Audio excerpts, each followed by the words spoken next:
Sort of like, these are the things that I came in to do. We hit all of the wickets, and I'm ready to kind of transition into what's next in my life. Can you speak to Brotherhood and how that's affected you in your life? Yeah, What has it meant to you? I mean, it means everything.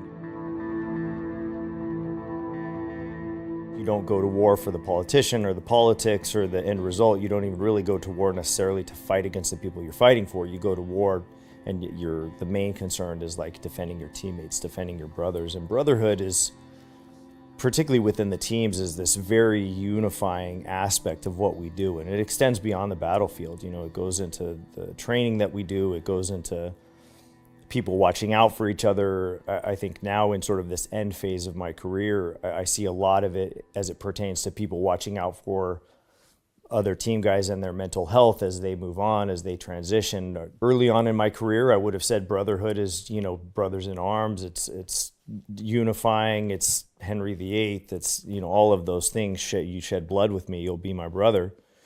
And now at the end of my career, and after having just retired, I look at it and I think it's the people that you continue to reach out to, the people that continue to play an important role in your life, and the people that continue to be friends and mentors and co-collaborators, and people that that you want to continue reaching out to, that you want to continue being a part of your life. And that's what it is to me. And I think when I came into the teams, I don't know that I necessarily had that perspective, not because I didn't think that I would make lifelong friends, but just because I didn't know. You know, I didn't know how profound the bonds would be forged between me and the guys that I worked with, or why that would be.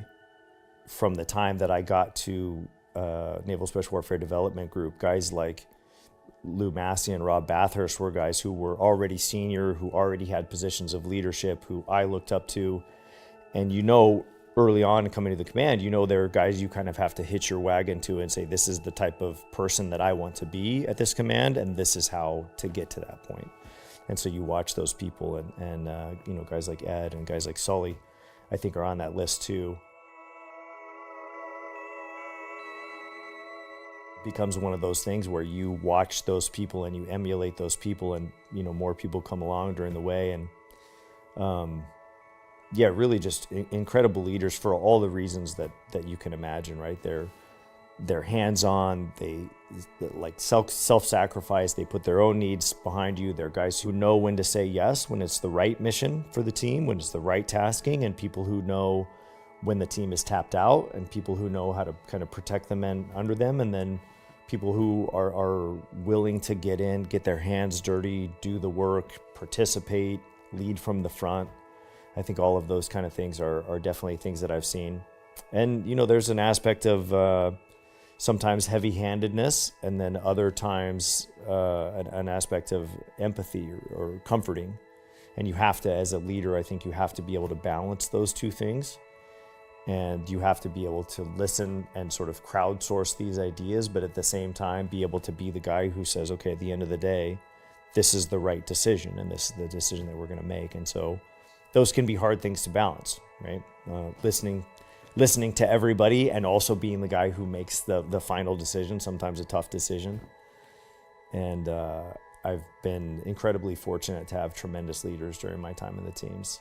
And I actually mentioned this in my retirement speech too, is there are leaders who are some of the finest leaders that I've known, the most capable and knowledgeable SEALs that I've known.